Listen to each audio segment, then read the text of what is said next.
membangun kebersamaan, menciptakan perubahan. Apa makna yang tersirat dari tagline Kakanda? Masih teringat di ingatan publik, di ingatan masyarakat waktu itu sempat viral salah satu dugaan kasus korupsi, salah satu minimarket. Ini juga yang menarik ini kan. Nah, kenapa Kakanda berstatement waktu itu sebenarnya? Apa yang ingin disampaikan? Persoalan kasus minimarket, kita sebut saja Alfamidi, Anwamart, dan lain sebagainya. Bagaimana klarifikasi dari Kakanda sebenarnya? Saya tadi perbaiki dudukku.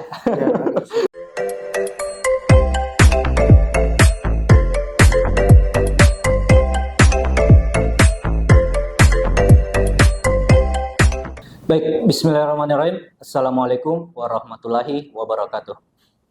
Kembali lagi bersama kami di PCC, Podcast Creative Culture Kendari.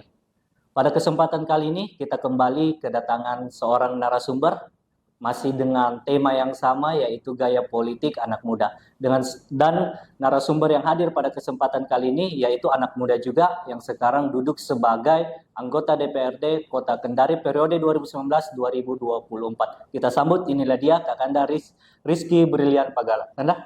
Assalamualaikum. Waalaikumsalam. Bagaimana kabar Kanda? Alhamdulillah baik sampai hari dan jam ini. Merupakan kebanggaan tersendiri untuk kami Kakanda bisa hadir di podcast kami. Semoga ini bisa membawa dampak politik edukasi khususnya untuk anak muda. Kita masuk ke pertanyaan awal Kakanda. Saya lihat di platform sosial medianya Kakanda ini tertulis membangun kebersamaan, menciptakan perubahan. Apa makna yang tersirat dari tagline Kakanda ini? Agak sedikit tegang. Yang muda-muda dulu Kakanda. Kenapa kemudian muncul tagline itu kan? Tagline 2019 sebenarnya warna baru untuk masyarakat. Nah, kenapa warna baru? Kita baru terjun dalam situasi politik yang kemudian ini memang benar-benar baru menurut kita. Oleh karena itu ada nilai-nilai yang kemudian kita bawa, kita merasa warna hari ini itu harus diperbaharui. Makanya pada waktu warna baru. Nah, per hari ini kita telah duduk 4 tahun, kurang lebih 4 tahun sekian per hari ini. Dan ya kita paling pada akhirnya berbicara tentang apa yang sudah kita lakukan. Kemudian tentang situasi politik, tarik-menariknya dan lain sebagainya. Dan pada akhirnya kemarin sebelum saya mempublikasikan seperti apa keinginan kita dalam situasi politik 2024 nanti, kita coba mengkaji dan melihat apa sih tagline yang kemudian benar-benar masyarakat ini membutuhkan dari sebuah tagline menjadi problem solving untuk mereka. Per hari ini kalau boleh dilihat pejabat ya utamanya dari tingkat kepala daerah sampai tingkat legislatif, eksekutif dan legislatif, pada akhirnya masyarakat menginginkan yang namanya kebersamaan. Untuk bisa mendudukan segala sesuatu permasalahan yang ada di Kota Kendari, khususnya Kota Kendari. Nah, makanya pada waktu itu saya berpikir membangun kebersamaan, menciptakan perubahan. Karena pastinya per hari ini tidak ada yang sempurna yang kemudian pemerintahan sebelumnya pun sudah laksanakan. Kita perlu terus perubahan. Yang saya sering bilang bahwa persoalan itu atau permasalahan di masyarakat selalu akan terupdate tiap detik, tiap waktunya, tiap jamnya. Sehingga kemudian apa yang kita pahami dari itu adalah melakukan perubahan sistemasi terus-menerus, menciptakan sebuah kebaikan dalam situasi perkembangan wilayah, perkembangan masyarakatnya. Itulah kemudian tercipta menciptakan membangun kebersamaan, menciptakan perubahan. 2024 akan menggunakan tagline yang sama? Insya Allah. Ini tagline 2024. Berarti kan tadi Kakanda bilang di 2019 sebelumnya itu ada kebijakan-kebijakan atau kerja-kerja pemerintah yang belum sempurna sehingga harus diciptakan perubahan. Nah, Kakanda sudah duduk bagian daripada pemerintah di 2019-2024, tapi kemudian masih menggunakan tagline yang sama. Artinya ada kerja-kerja pemerintah, kebijakan pemerintah yang harus dirubah kembali. Ya, sebenarnya begini. Kenapa kemudian warna baru untuk masyarakat kemarin? Karena kita melihat ada kedekatan emosional yang kurang antara pejabat publik dan masyarakatnya. Makanya kita menginginkan pendekatannya warna baru untuk masyarakat. Untuk kemudian kita menciptakan hegemoni yang baru. Nah, perjalanan sampai hari ini membangun kebersamaan itu ternyata masih isu yang sangat strategis untuk kemudian kita bangun kembali. Bukan terhadap secara personality saya saja. Karena kan membangun tagline ini harus sama dengan personality sehari-hari yang kemudian harusnya dirasakan juga oleh masyarakat. Kadang-kadang kan boleh dilihat, hari ini tuh macam-macam tagline. Dan pada akhirnya tidak jarang saya ketemu dengan masyarakat, ini juga tagline-nya. Dia tagline-nya begini tapi orangnya bagaimana? Siap jungkir balik untuk masyarakat. Baru fotonya terbalik. Padahal ketika dia jadi dia tidak pernah jungkir balik. Nah inilah yang kemudian harus dirubah persepsinya. Nah makanya kenapa kemudian membangun kebersamaan ini kita memang saatnya berkolaborasi dengan siapa saja. Ketika kita tidak bisa berkolaborasi, maka tidak akan ada kata pengembangan dan perkembangan. Karena isu hari ini antara pejabat publik dan isu kemasyarakatan ini masih intervalnya masih sangat jauh kalau menurut saya. Karena lebih cenderung kita membahas terkait dengan situasi sistemasi pemerintahan, tidak membahas tentang situasi masalah yang ada di kota itu sendiri. Ya. Dan ini berlaku secara nasional. Teman-teman juga pasti merasakan. Hari ini kehadiran perundang-undangan dan lain sebagainya tidak menjawab dari persoalan masyarakat. Justru lebih kepada kepentingan elit dan lain sebagainya. Dan itu kita rasakan bersama. Nah, muncullah tagline itu. Kemudian menciptakan perubahan. Pastinya setelah membangun kebersamaan itu, makanya saya bilang setiap waktunya pasti mempunyai persoalan dan permasalahan yang berbeda-beda antara masyarakat satu dan lainnya, antara pengembangan wilayah dan lain sebagainya. Apalagi berkaca dengan kota Kendari. Kota Kendari ini masih kota yang berkembang.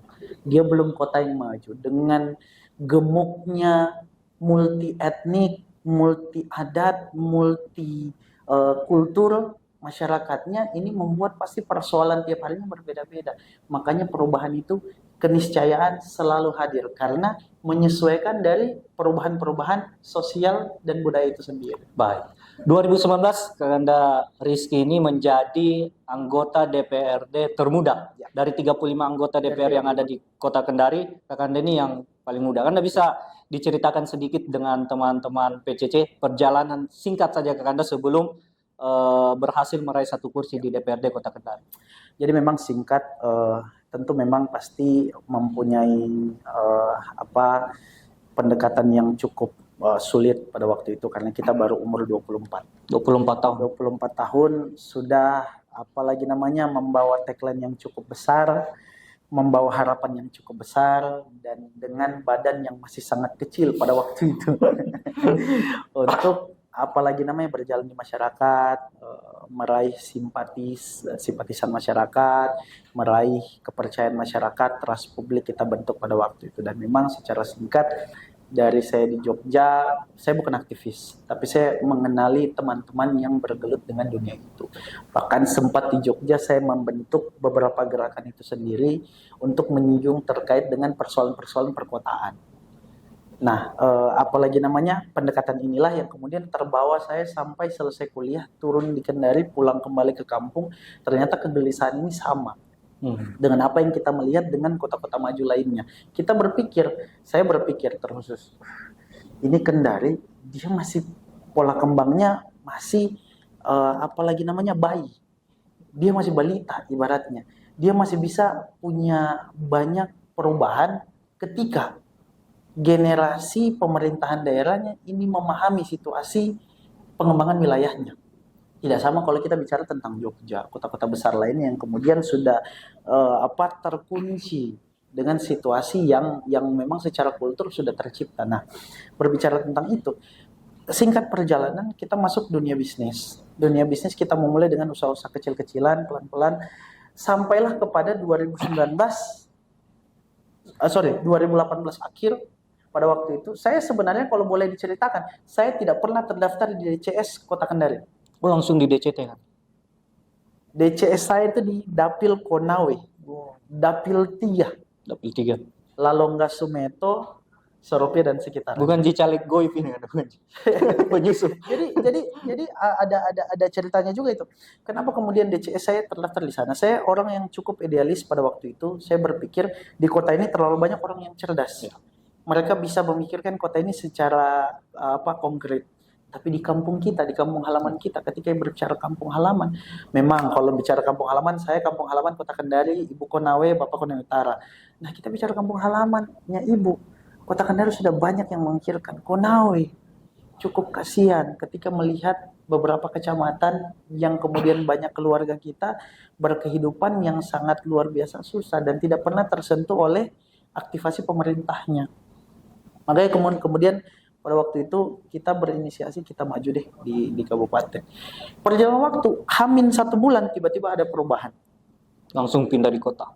Perubahan itu ada tarik-menarik kepentingan politik yang kemudian ditariklah menjadi kita-kita ini anak-anak muda untuk ditempatkan dalam posisi yang cukup sulit pada waktu itu untuk berupaya semaksimal mungkin di wilayah yang kalau saya bilang dapil neraka di Kota Kendari. Wawakadia. Secara singkat seperti itu, maka kemudian kita maju dengan kesiapan yang kalau saya boleh bilang masih setengah-setengah. Belum matang kan? Secara singkat seperti itu. Karena sebelumnya kan Kakanda ini di Komisi 1. Komisi 1. Kemudian sekarang di Komisi 2. Iya. Ini bisa sedikit dijelaskan apa sebenarnya tupoksi atau peran dari Komisi 2 di DPRD Kota Kendari? Ya, kalau Komisi 1 kan kita berbicara pemerintahan dan hukum. Kita berbicara dengan camat dan lurah tentang pemerintahan secara keseluruhan. Kalau Komisi 2 kita berbicara tentang stabilitas ekonomi secara keseluruhan. Jadi memang ini kedua hal yang saling berkaitan. Kalau pemerintahnya jalan dengan baik, pelayanannya jalan dengan baik, Komisi 2-nya menyiapkan uangnya untuk menjalankan pelayanan pemerintahan ini. Jadi kalau diibaratkan kadang-kadang teman-teman bilang, komplit nih ilmumu itu. Sudah di Komisi 1, Komisi 2 lagi. Iya kan? Kota ini bisa jalan bukan karena pembangunannya, tapi karena ada uang, ada yang berpikir tentang stabilitas ekonomi. Kalau kita tidak berpikir stabilitas ekonomi untuk ukuran kota, kota ini cuma berharap dari kota jasa. Belum ada sektorisasi yang kemudian kita bisa buka untuk menghadirkan sebuah peluang PAD baru untuk kita. Untuk kita bisa merencanakan kembali APBD kita menjadi tinggi lagi dan lain sebagainya. Merencanakan pembangunan pada khususnya. Nah, berbicara tentang sektorisasi itu, kita cuma berbicara tentang tumbuh kembangnya perhotelan, restoran, dan lain sebagainya. Stabilitas ekonominya di situ. Mendatangkan pengunjung mancanegara dan lain sebagainya secara lokal dan sebagainya. Jadi memang ketika sudah ada uangnya, nah tinggal kita memperbaiki pelayanan pemerintahnya. Jadi makanya orang suka bilang, lengkap nih ini, punya ilmu. Bisa ini? Insya Allah, ini tanggapannya orang, bukan tanggapanku sebenarnya. Sebentar itu karena kita bahas yang bisa itu apa. Nah 2019 kan ini pakai tagline perubahan. Nah dan sekarang sudah terpilih 2019-2024. Kira-kira selama Kakanda menjabat itu apa yang sudah diperbuat? Apakah janji-janji kampanyenya ini, janji-janji politiknya ini sudah terrealisasi semua atau belum? Jadi bicara janji kadang-kadang kita ini maju caleg, teman-teman bacalek khususnya ya. Bukan bacalek lagi, sudah caleg tawa. Jadi kita bicara caleg, kadang-kadang kita ini mispersepsi. Kita berbicara tentang lembaga legislatif, tapi seakan-akan kita menjadi eksekutor di lapangan. Bicara janji, saya itu 2019 orang yang paling tidak pernah berjanji tentang fisik. Pembangunan jalan. Tidak pernah. Karena saya memahami tupoksi kita bukan dalam situasi itu. Itu eksekutor yang bisa melakukan.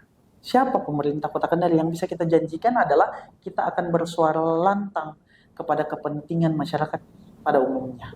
Apa itu? Masuklah semuanya itu, jalan dan lain sebagainya. Tapi apakah bisa kita janji? Nggak bisa, itu salah, itu kekeliruan. Karena ketika kita janji, masuklah pemeriksa. Di situ pintu masuknya. Nah, secara fakta, ya kita punya kendali tentang itu. Pada saat kita membahas tentang budgeting. Salah satu fungsi kita, yaitu penganggaran. Kita membahas tentang seluruh penganggaran di Kota Kendari. Tapi apakah bisa ketika kita tidak mempunyai legitimasi dalam forum itu, kemudian kita mau perjuangkan dapilnya kita? Kan tidak bisa juga. Saya nanya tiba-tiba kita mau sampaikan, tolong kasih masuk ini jalan, kasihan mereka.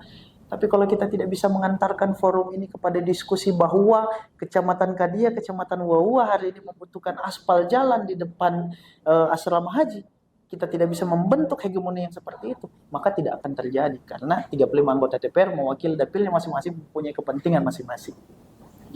Maka kalau bicara tentang janji, apakah sudah dilaksanakan atau tidak, saya tidak punya janji 2019. Saya cuma berjanji bahwa akan menjadi salah satu legislator yang cukup bisa diberdayakan oleh seluruh masyarakat Kecamatan Kadia dan Kecamatan Wauah. Tidak hanya itu, ketika berbicara masalah Kota Kendari, dan itu bisa terbuktikan melalui progres dan proses yang kemudian kita sudah lalui sampai hari ini. Oke. Kakanda ini juga 2019 sebagai anggota DPR termuda. Rasa-rasanya ini jalannya mulus sekali nih. Nah, kemudian muncul lagi nih opini kan. Iya. Ini kan meskipun masih muda tapi jangan lihat dianya, tapi lihat siapa di belakangnya ini. Dan Kakanda kebetulan anak dari seorang pejabat publik yang kebetulan saat itu menjabat sebagai Sekda kan. Yes. Sekda. Nah, bagaimana Kakanda menanggapi? Sebenarnya biasa saja ya, karena orang berhak menanggapi apa yang kemudian mereka merasakan. Bahwa kita tidak bisa mengatur cara berpikir semua masyarakat, ya. Tapi kemudian kita bisa membuktikan dalam perjalanan dan prosesnya bahwa ketika kita diberikan mandat, kita mampu melakukan aktivasi jauh berkali-kali lipat daripada orang yang memikirkan kita.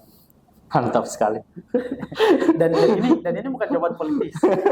Bisa dicek dalam kelembagaan. Bisa dicek. Saya mohon maaf.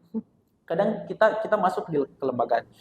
Saya dulu di Komisi 1 memimpin teman-teman senior yang sudah 2 periode dan 3 periode, 4 periode. Bahkan salah satu calon wali kota di 2017 yang terkuat juga pada waktu itu saya pimpin menjadi anggota saya. Dan selama saya menjabat 2,5 tahun, tidak ada situasi yang saya tidak bisa kendalikan. Semua terkendali. Artinya aktivasi anak muda ketika diberi kepercayaan dan dia bisa melakukan aktivasinya dalam setiap kegiatan itu, saya pikir ini tentang trust saja. Dan ternyata teman-teman senior ini menunggu, mereka juga terus terang di awal itu saya diragukan. Saya masuk dalam ruangan itu, Cocomi ini tidak jadi pimpinan, masih muda ini, belum bisa bicara, belum bisa apa. Saya diam pada waktu itu, tapi pada saat pemilihan pimpinan komisi, kita discuss. Saya ingat sekali sampai jam 1 malam kita selesai. Dan pada waktu itu akhirnya saya terpilih menjadi pimpinan komisi. Berarti banyak dinamika yang dilalui kan? Banyak dinamika yang dilalui dan syukurnya terus terang memang posisi transisi pemerintahan pada waktu itu saya tidak boleh menafikan itu. Kemarin kan itu pada saat kita terpilih, kita dalam masa transisi pemerintahan dari ADP Sul menjadi Sul sendiri. Ya, betul. Dan itu persoalan hukum yang kemudian sebenarnya memberatkan antara kedua lembaga ini, pemerintah Kota Kendari sendiri itu dan legislatifnya. Nah, proses transisi itu ternyata mengajarkan banyak hal tentang kesiapan dan perjalanan panjang kita menuju ke depan, dan alhamdulillah sampai hari ini kita masih bisa aman-aman saja. Menjadi anggota DPRD termuda di usia berapa waktu itu Anda? 24. Apa sebenarnya tantangan terberat yang kita rasa, yang kita lalui itu? Tantangan terberatnya pasti proses. Proses apa? Proses mencari trust publik. Publik ini pada waktu itu ya, saya tidak tahu sekarang. Karena mungkin karena kita sudah duduk, jadi kita tidak merasakan lagi pertanyaan bahwa apa yang kau bikin. Saya dulu 2019 banyak sekali. Saya ketemu orang tua, saya ketemu om tante, keluargaku sendiri saja mengatakan, Rizky, kau masih kecil dulu ini. Kau mau jadi anggota DPR, apa yang kau bisa lakukan, dan lain sebagainya. Nah, kadang-kadang sifat manusiawi manusia, ada juga perasaan, ini masa mereka rendahkan kita, kasihan. Di saat kita ini sudah percaya dengan aktivasi dirinya kita sendiri. Nah, yang paling berat sebenarnya tentang dinamika perasaan itu sendiri. Tapi ketika itu bisa dilewati, trust publik terbentuk, dan kita bisa membuat strategi dan pada akhirnya menang, saat itu juga harusnya kita aktivasi bahwa kita tidak seperti cerminan apa yang kemudian mereka ceritakan kepada orang-orang lain. Oke. Kira-kira begitu. Jadi yang paling terberat itu bagaimana menumbuhkan trust, menciptakan trust publik. Apalagi dianggap ini masih sangat muda. Untuk anak muda ya. Untuk anak muda. Menciptakan trust publik. Kita masuk di pembahasan berikutnya kan. Masih teringat di ingatan publik, di ingatan masyarakat waktu itu sempat viral salah satu dugaan kasus korupsi, salah satu minimarket. Ini juga yang menarik ini kan. Nah, kenapa Kakanda berstatement waktu itu sebenarnya? Apa yang ingin disampaikan? Persoalan kasus minimarket, kita sebut saja Alfamidi, Anwamart, dan lain sebagainya. Bagaimana klarifikasi dari Kakanda sebenarnya? Saya tadi perbaiki dudukku. Saya perbaiki dudukku. tapi secara singkat begini. Saya juga pada waktu itu memang agak sedikit tercengang bahwa pada akhirnya pendidikan politik ini memang benar-benar masih wajib kita lakukan di sekolah-sekolah tingkat dasar sampai di tingkat perkuliahan. Bahkan kalau saya boleh bilang pada waktu itu ketika tercipta isu yang sangat besar, banyak sekali kepentingan politik yang masuk kemudian mencoba mengomentari. Bahkan ada salah satu praktisi hukum yang coba mengomentari pada waktu itu, dan akhirnya saya ketika baca saya ketawa. Karena ketika saya balas dan ketika saya di forum saya tahu dia akan malu. Karena dia sudah menyatakan dia praktisi hukum tapi kemudian tidak mengerti tentang aturan perundang-undangan sampai turunan sampai ke bawah. Kita bicara masalah Anomat. Saya pada waktu itu adalah pimpinan Komisi 2. Ketua rombongan yang kemudian harus bertanggung jawab atas setiap situasi yang ada di Komisi 2 pada waktu itu. Bicara Komisi 2 adalah bicara stabilitas ekonomi. Bicara stabilitas ekonomi, kita berbicara tentang keadaan fundamental ekonomi lokalnya kita. Saya masih ingat di kepala saya 2020 pada waktu itu Indomaret mau menambah gerainya. Salah satu orang yang kemudian menolak menambah gerai itu adalah saya. Kenapa saya menolak itu? Karena ketidaksiapan fundamental ekonomi lokal kita untuk bersaing dengan retail yang besar seperti Indomaret. Maka ketika kita mengatakan 6 gerai Indomaret itu sudah cukup. Suatu saat nanti ketika tumbuh kembang kota ini sudah berkembang sangat pesat dan masyarakatnya sudah bisa bersaing secara kualitas, maka kita akan buka peluang-peluang ini lagi. Nah, berbicara masalah itu, perlu diketahui, titik Anomat dan Alfamidi ini, titik ramainya itu di 15 Maret setelah penangkapan Pak Sekda, tersangkanya Pak Sekda. Saya pada waktu itu langsung sampaikan, rapat dengar pendapat kita dengan Anomat, bukan PT MUI karena tidak ada hubungannya. Rapat dengar pendapat kita dengan Anomat itu 7 Februari, ada undangannya. Di 1 bulan yang lalu sebelum tersangkanya ini kita sudah buka persoalan ini. Kenapa kita rapat dengar pendapat dengan Anomat? Singkat, karena kita tidak mau Anomat tiba-tiba muncul. Perizinannya melalui OSS. Pemerintah setempat pun tidak mengetahui itu. Mereka mengetahui dari OSS itu menurut rapat dengar pendapat pada waktu itu. Tiba-tiba langsung muncul 6 gerai. Indomaret, kita jaga stabilitas ekonominya biar tidak mengganggu liter-liter warung-warung kelontongan kita. Tiba-tiba Anomat mengacaukan fundamental ekonomi lokal kita dengan keberadaannya dia baku samping dengan Indomaret, baku samping dengan warung kelontongan, baku samping dengan mart-mart lokal. Ini yang kita bahayakan, ini yang kita takut. Nah, setelah kita cek, kita rapat dengar pendapat pada waktu itu, ada beberapa fakta yang kemudian kita dapatkan. Namun kemudian terus terang, lembaga DPR ini melaksanakan aktivasinya sebagai lembaga pengawasan. Apa yang kita kejar? Bukan tentang Anomat, dia Anomat atau PNMUI. Tidak. Kita mengejar pertama skala usaha bisnisnya. Ketika dia bicara Anomat, apakah dia lokal atau industri yang cukup besar, retail cukup besar, misalnya PT MUI dan lain sebagainya. Tapi kita tidak bahas nama. Kita bahas skala usahanya, karena dari skala usaha ini secara perundang-undangan dan perda kita akan mengatur tentang kewajibannya dia kepada daerah. Beda itu kalau kita misalnya Reskimart ada 3 dengan Anomat, tapi dia secara nasional teraktivasinya dengan perusahaan yang retail besar, karena dia akan terhitung modalnya itu secara nasional. Yang pada akhirnya apa? Aktivasinya kepada peraturan perundang-undangan itu berbeda kewajibannya kepada daerah. Itu yang kita kejar. Nah, pada waktu itu 7 Februari, kita setelah rapat itu, kita juga sudah diskusi dengan teman-teman Anomat, kita mengagendakan, kita akan sidak di lapangan di titik Anomat untuk mengecek apa? Legalitasnya. Untuk menjawab isu apakah Anomat ini Anomat atau Alfamidi. Apa jawabannya kita mau cari? Skala usaha bisnisnya. Bukan tentang proses tersangkanya dan lain sebagainya. Nah, pada waktu itu memang ada penyesuaian jadwal. Kita belum bisa laksanakan sampai dengan Maret terjadwal, karena pada waktu itu kalau tidak salah kita apalagi proses penganggaran baru, kita mengecek triwulan pertama dan lain sebagainya, kita khususnya Komisi 2. Nah, pas Maret, 15 Maret tersangka. Pada waktu itu kita rapat internal.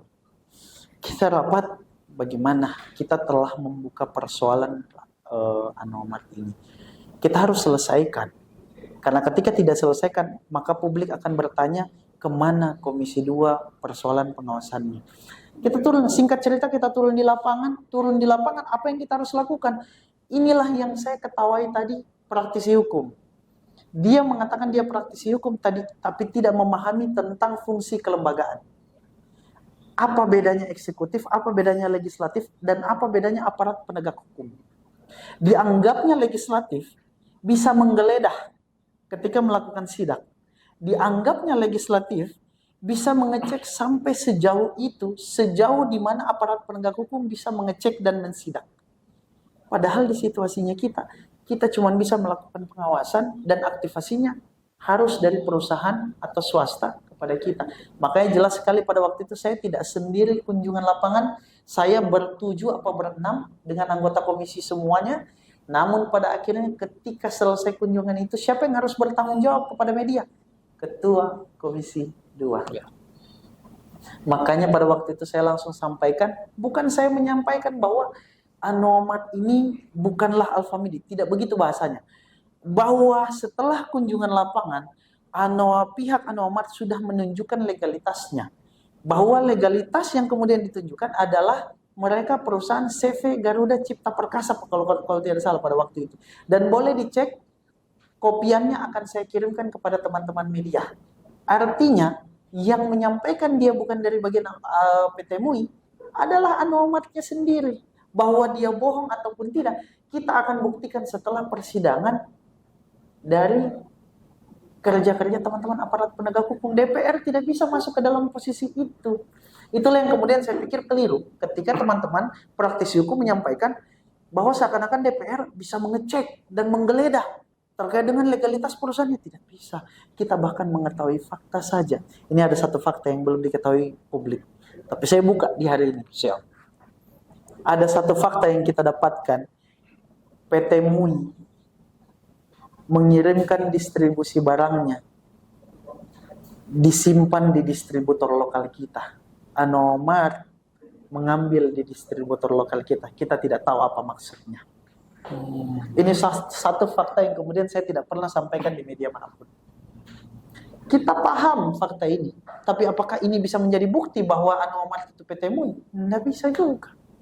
Kita butuh legalitas. Negara ini negara hukum. Kita berbicara tentang fakta hukum, perdata, dan lain sebagainya.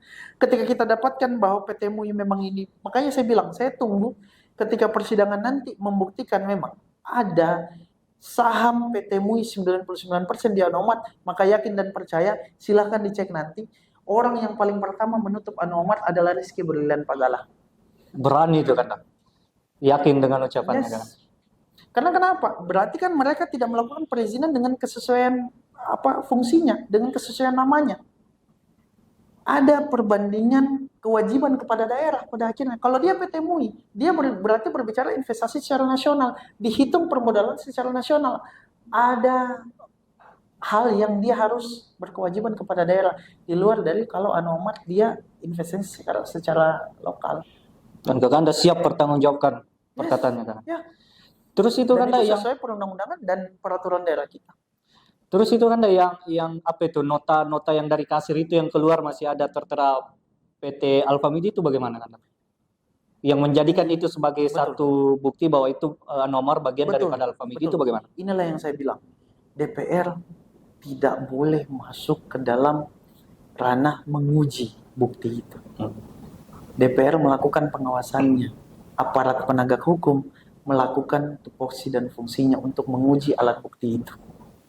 Berarti dibatasi oleh kewenangan sebenarnya kalau menurut Kakanda. DPR tidak bisa melakukan sampai sejauh itu. Ya. Maka ketika DPR melakukan sejauh itu, akan ada persoalan hukum yang kena dengan lembaga ini. Karena konflik kewenangan. Antara aparat penegak hukum dan DPR. Seandainya kita dihadiahi, ada bidang yang namanya kita dihadiahi penyidik. Senang kita. Kita bisa menyidik, mengukur dari alat bukti yang ada, kemudian menginvestigasi secara lebih detail dan mengirimkan bukti ini kepada pengadilan sesuai dengan teman-teman fungsi dari teman-teman kejaksaan dan lain sebagainya. Berarti itu kan yang nota yang tertera ada tulisan Alfa Midi itu belum terungkap juga. Kenapa bisa seperti itu? Belum. Di kami, kita tidak berusaha mencari tahu itu. Kita fokus kepada skala usaha bisnisnya. Makanya saya bilang, fakta bukti persidangan itulah yang kita akan tunggu. Karena Kakanda keras sekali bersuara soal itu. Jadi statement yang Kakanda Rizky keluarkan pada saat itu adalah bagian daripada kedudukan sebagai anggota DPR khususnya di Komisi 2. Nah, karena ada juga isu-isu, ini karena ada kepentingan, mohon maaf, karena ada kepentingan Ibu Sekda pada saat itu, sehingga anak bela mama, karena mama sudah bantu anak untuk duduk di kursi DPR, sekarang saatnya balas budi. Kakanda Rizky lagi yang bantu ibu lagi. Bicara seperti itu berarti kita berbicara persoalan bukti-bukti yang ada di pengadilan. Bukti-bukti terkait dengan proses kasus ini. Per hari ini saya belum dapatkan transkrip situasi saksi dan lain sebagainya, tapi kalau sependengar saya dan diskusi saya, Ibu tidak pernah masuk ke dalam indikasi korupsi itu sendiri. Bahkan pertemuan itu sendiri tidak pernah Ibu hadiri dan tidak pernah Ibu ketahui. Kampung warna-warni pun Ibu tidak pernah ketahui, dan itu terbukti dalam kesaksiannya dalam proses itu. Maka kalau dikatakan Rizky ini mau bantu Ibu, ya saya mau bantu dalam kegiatan apa?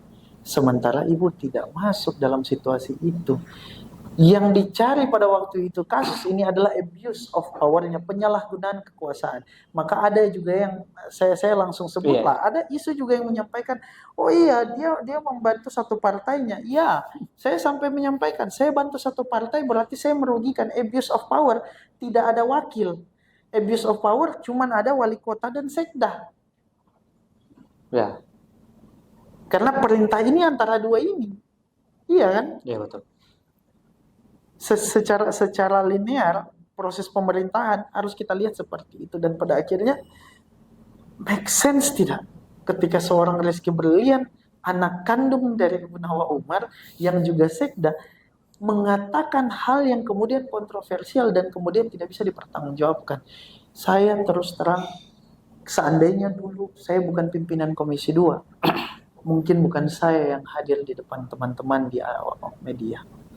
Namun karena tugas dan fungsi dan kewajiban saya, itulah mengandung tanggung jawab yang tadi saya bilang. Bahkan teman-teman tim pada waktu ini bersambung dengan pertanyaan awal. Teman-teman tim bertanya pada waktu itu, kenapa saya berani sekali? Ini adalah tanggung jawab yang saya harus emban, karena saya sudah menyepakati dan mau untuk memimpin Komisi 2. Dan saya telah mentah-mentah semua itu.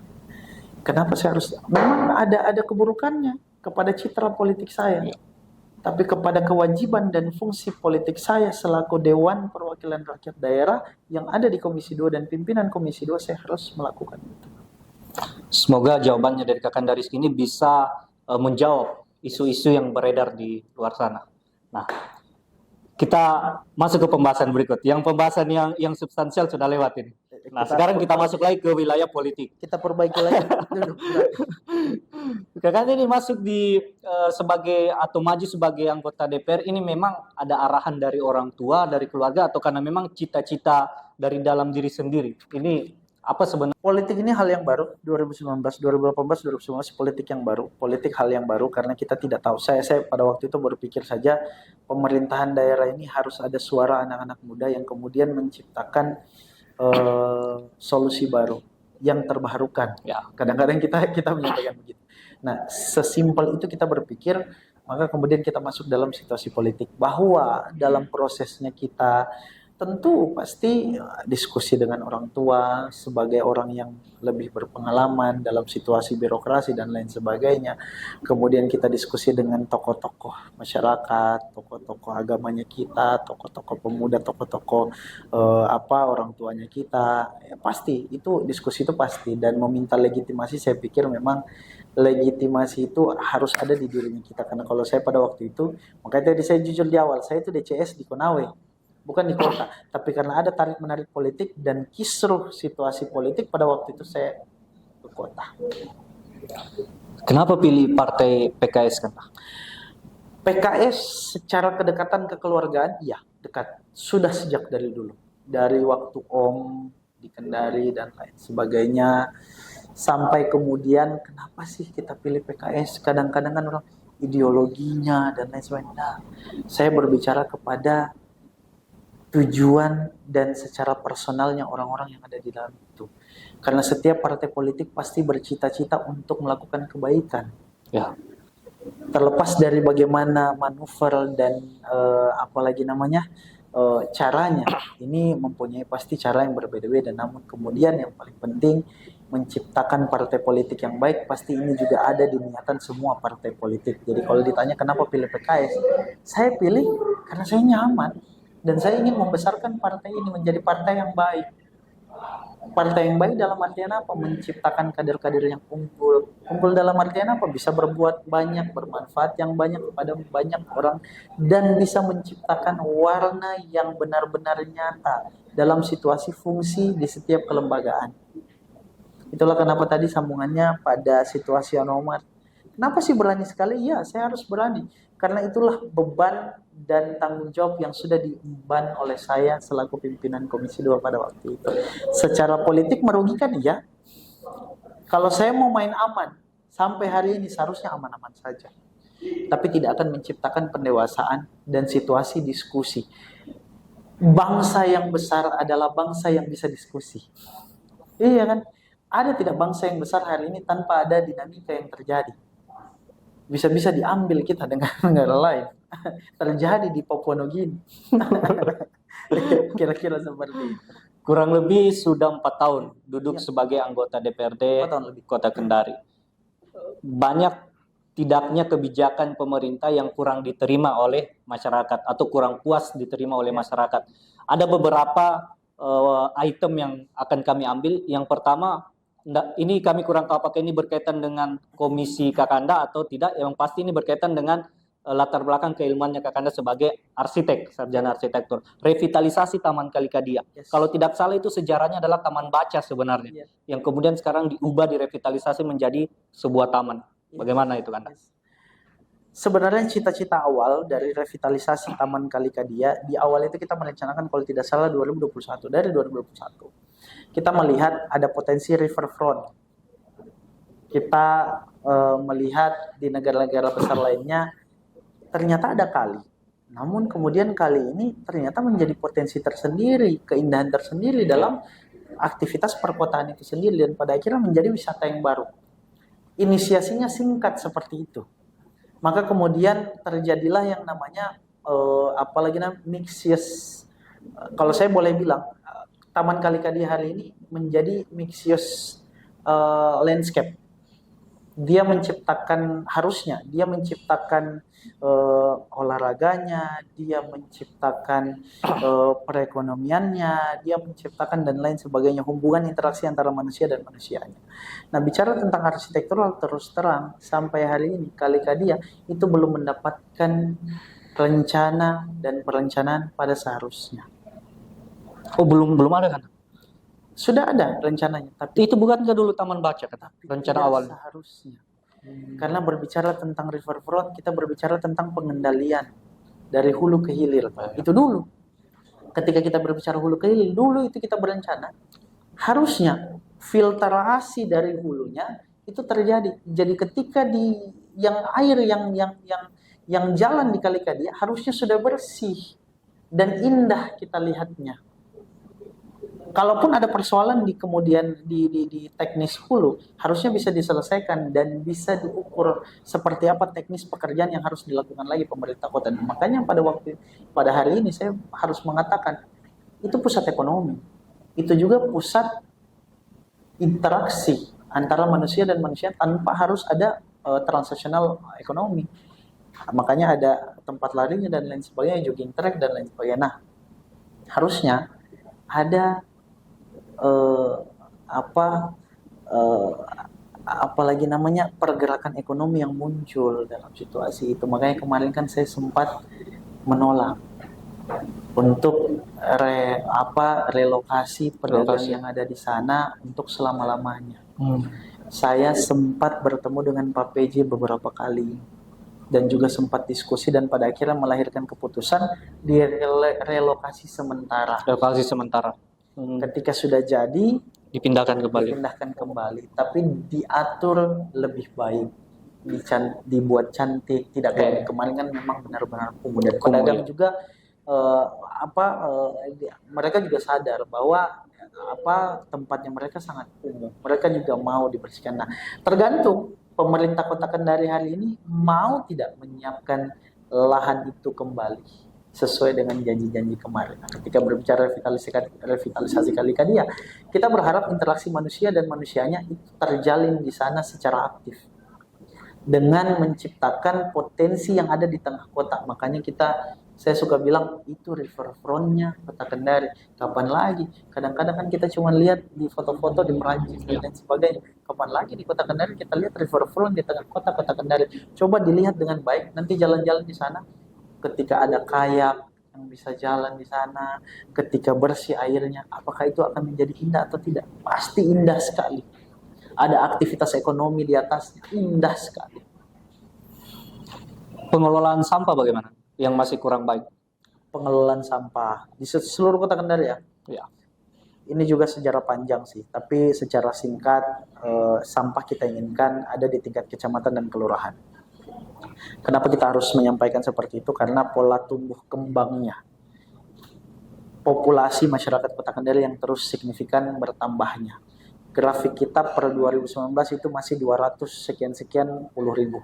Sekarang naik 349 ribu, mungkin sekitar 100%. Mungkin ya, mungkin. Saya tidak hafal juga data BPS, tapi kalau tidak salah mungkin bertambah hampir 100%. 100%. 30-50%.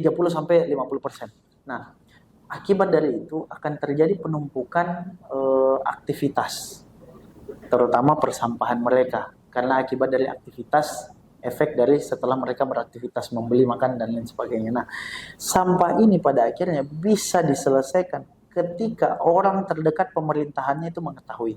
Itulah tingkat kelurahan dan tingkat kecamatan. Kita juga berharap ini bisa secara mandiri. Perda ketika kita sebenarnya sudah mengatur tentang itu. Tinggal kemudian kita menurunkan lagi perda ini menjadi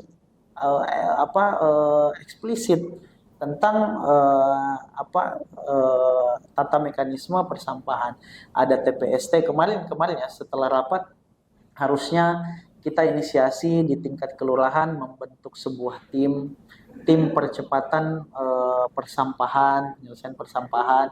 Itulah yang kita inginkan, tenaga kebersihan DLHK itu dilekatkan di tingkat kelurahan. Kemudian dari kelurahan itu sampahnya semua dibuang di kecamatan. Kecamatannya ada apa? TPST, tempat pembuangan sampah terpadu. Dibuang di sini, di kecamatan. Inilah yang orang DLHK akan mengambil di tingkat kecamatan dan dibuanglah di tempat pembuangan sampah akhir. Seandainya ini terjadi, harusnya saling berkaitan kerja antara lurah, camat sampai di tingkat OPD itu terjalin. Maka hal yang bisa dilakukan dalam hal pengawasan mudah sekali pemerintah. Ketika di satu kelurahan kotor lurahnya, maka kita ganti lurahnya. Secara singkat seperti itu. Tergantung pemerintah Kota Kendari. Bahwa DPR juga punya kewenangan, iya. Tapi kita mempunyai kewenangan untuk menyampaikan, kemudian melakukan pengawasan. Tergantung OPD teknis, tergantung eksekutornya yaitu wali kota dan jajarannya. Tahun 2024 kembali maju sebagai bakal calon anggota legislatif pada dapil yang sama, orang bilang dapil neraka kan? Ya. Dapil 5 Wawa Kadia. Berarti tetap maju nomor 1 kan? Insya Allah nomor 1. Insya Allah nomor 1. Jangan tetap, karena 2019 nomor 8. Karena saya ingat kami di 2019 nomor 8, sekarang sudah nomor 1. Oke. Karena biasanya itu kalau sudah maju di legislatif, naluri politisinya, naluri kekuasaannya, ambisius untuk memimpin itu muncul. Nah, kalau sudah di legislatif biasanya maunya eksekutif. Apakah Kakanda Rizky Brilian Pagala juga ini punya ambisius, naluri politik yang sama bahwa untuk mewujudkan aspirasi cita-cita yang tadi Kakanda jelaskan soal sampah, kemudian soal ekonomi, macam-macam lah. Apakah tidak ada niatan untuk maju sebagai 01 Wali Kota Kendari? Secara singkat saya harus sampaikan, setiap politisi pasti berkeinginan untuk memberikan manfaat yang sebesar-besarnya. Bagaimana caranya? Yaitu mengambil alih kekuasaan itu sendiri. Tapi bukan mengartikan kekuasaan ini menjadi kita adik kuasa terhadap segala sesuatu sistem kehidupan yang ada di masing-masing kabupaten atau kota. Nah, secara singkat saya harus sampaikan, ada keinginan tidak? Pasti ada. Karena kegelisahan yang tadi saya sudah sampaikan semua bisa dilakukan oleh eksekutor. Ya. Eksekutornya siapa? Wali kota. Kalau wali kota mempunyai peran goodwill dan lain sebagainya untuk menciptakan hegemoni pemerintahan yang baik dan berlandaskan kepada kebutuhan masyarakat, maka insya Allah ke depan persoalan-persoalan dasar yang ada di Kota Kendari ini bisa selesai. Dan orang yang harus jadi di sana yaitu orang yang mempunyai latar belakang, pengetahuan, dan situasi politik yang kemudian dia sadari ada yang dia harus rubah dalam batang tubuh pemerintahan Kota Kendari. Dan kalau ditanya apa niatannya pasti ujung-ujungnya kita akan jadi kepala daerah, bukan karena ambisius. Ambisiusnya saya ada, ambisius untuk banyak bermanfaat kepada masyarakat. Karena kalau saya perbandingkan antara wali kota dan DPR turun di lapangan, dia belum bisa mengeksekusi langsung.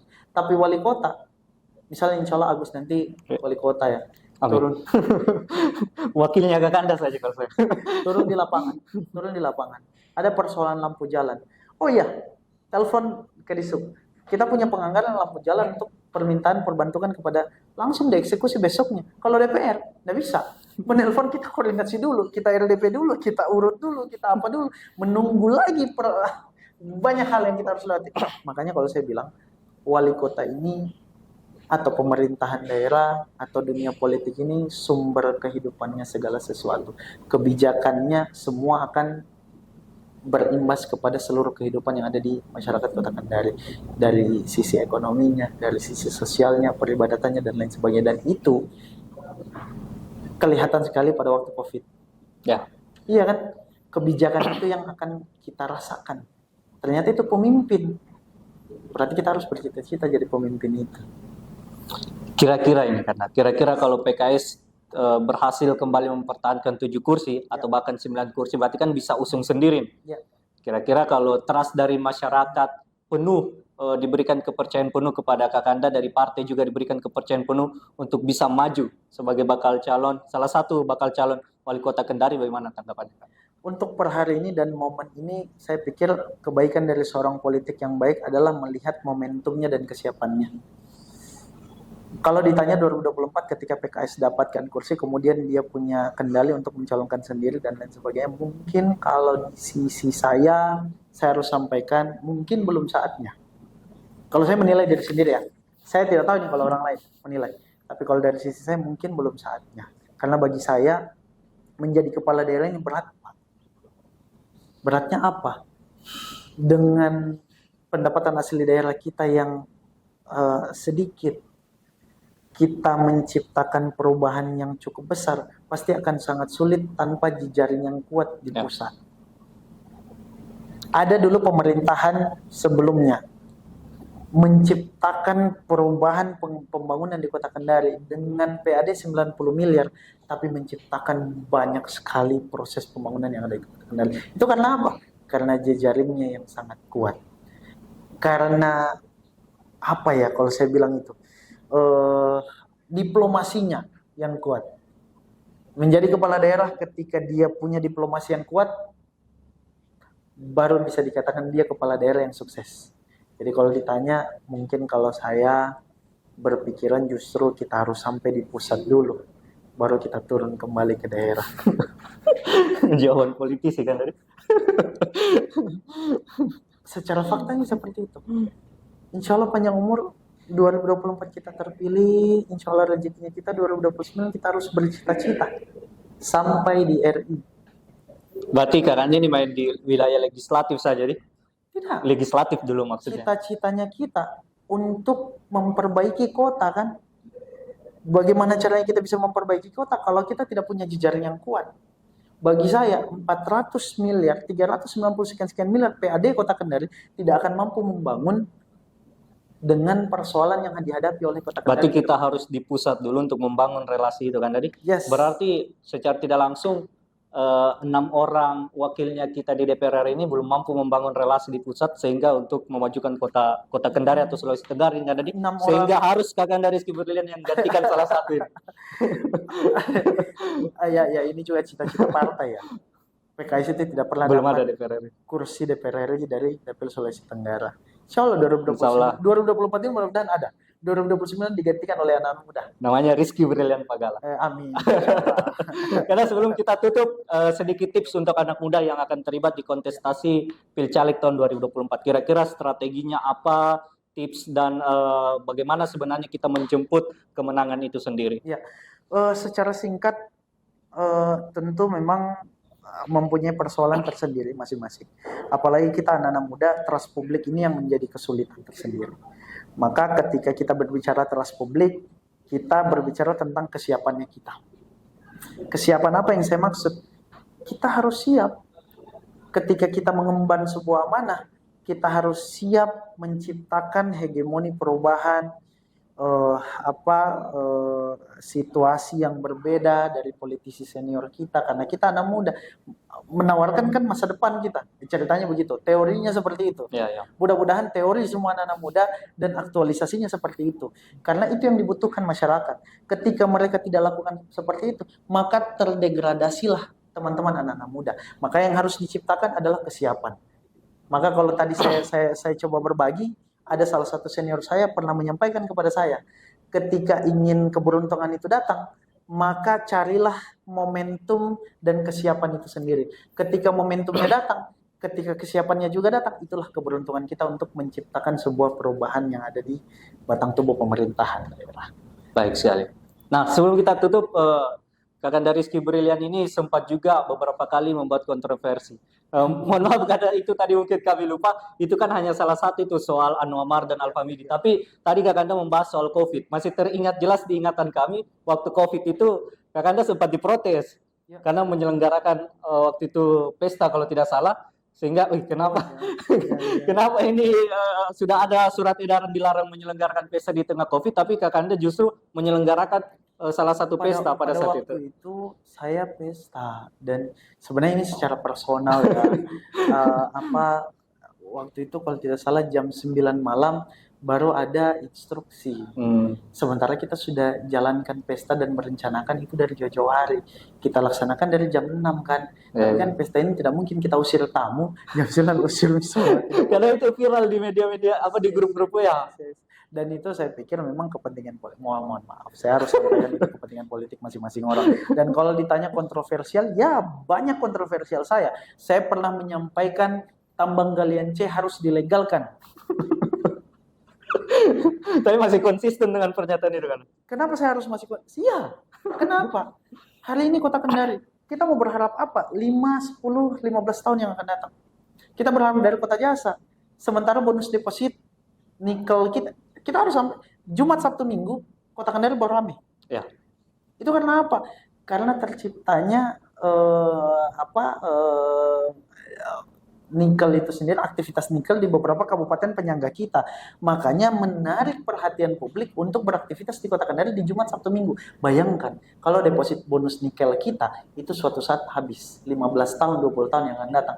Kota Kendari mau membangun pakai uang apa? Sementara kita punya potensi tambang galian C. Harus saya sampaikan. Coba kita realitanya. Hari ini yang beraktivitas, apakah tambang galian C hari ini tidak beraktivitas? Beraktivitas. Ilegal. Iya kan? Pemerintah sudah mencoba untuk mengawasi sistemasi itu. Tapi tahulah, ini Indonesia. Situasinya kadang-kadang bisa disesuaikan dengan kepentingan itu sendiri. Nah, harus saya sampaikan.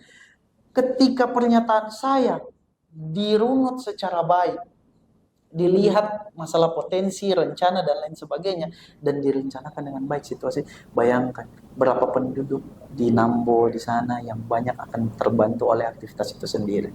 Saya pernah menyampaikan, kenapa saya bilang tambang galian C harus dilegalkan, tapi dilegalkan dengan cara baik. Dilegalkan harus punya aturan. Aturannya apa? Tambang galian C tidak boleh miliknya swasta. Dia harus SPK full Perumda. Perumda meng-KSO-kan kepada penambang-penambang lokal. Nah, sistemasi ini akan membentuk sebuah peraturan.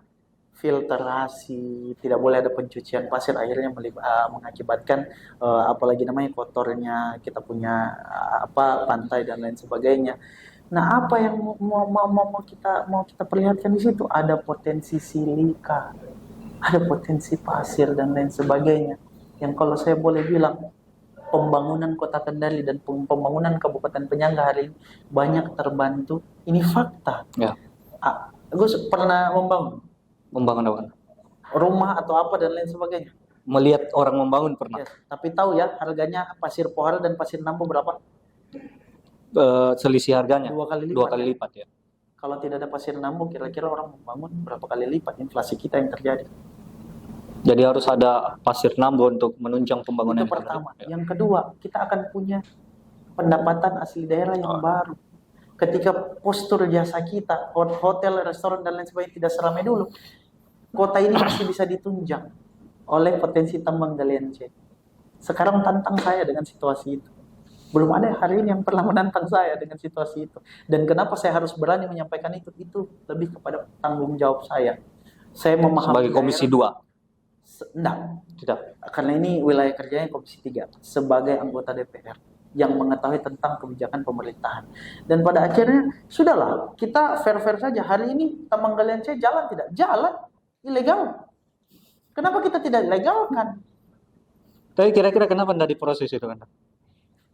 Coba nanti diundang karena ini kepentingannya sampai di tingkat provinsi dan lain sebagainya. Dan itu bisa terwujud kalau Kakanda Rizky Brian Pagala jadi wali kota Kendari. Saya juga tidak bisa bilang itu bisa terjadi, tapi paling tidak dengan usaha dan upaya dan keyakinan serta jalan pikiran ini harusnya bisa selesai. Amin. Karena terakhir closing statement singkat saja untuk teman-teman podcast Kreatif Culture Kendari. Iya, karena ini berkaitan dengan optimisme teman-teman anak-anak muda, apalagi khususnya teman-teman yang ikut caleg. Saya pernah mengatakan kadang-kadang kan kita anak-anak muda kalau sudah susah lagi kita diterima, kadang-kadang kita berpikir kita menyerami saja. Nah, kalau saya pernah berusaha memahami dan mencerna dari satu kalimat hadis wa malazatu illa ba'da ta'ab, tidak ada keberhasilan tanpa kesusahpayahan. Ketika kesusahpayahan ini kita bisa lewati, insya Allah keberhasilan kita akan dapatkan. Keberhasilan untuk siapa? Bukan secara personal, tapi untuk masyarakat banyak, khususnya manfaatnya untuk masyarakat Kota Kendari. Sedikit klise, tapi saya yakin ketika niatan ini ada di benak hatinya teman-teman anak-anak muda, kita bisa menciptakan perubahan yang luar biasa. Makanya saya tantang mudah-mudahan 2024 ini semua yang ada di legislatif mudah-mudahan. Saya tidak mendoakan yang tua-tua jadi. Tidak, saya tidak mendoakan. Insya Allah tetap mendoakan mudah-mudahan anak muda juga jadi banyak. Amin. Sehingga perdebatan kita menjadi menarik. Saya merindukan perdebatan menarik di dalam forum-forum DPR. Kadang-kadang membosankan, Gus. Oh, berarti 34 anggota 33 sama Pak Dr. Aljabar kita kecualikan. Bagus semua. Hanya bayangkan kalau semua 35 anggota DPR ini mempunyai aktivasinya sendiri-sendiri. Oke, harapannya tentunya Kakanda sehat terus dan semoga karir politiknya tetap lancar. Terima kasih Anda sudah hadir di podcast Kreatif Culture Kendari. Makasih banyak.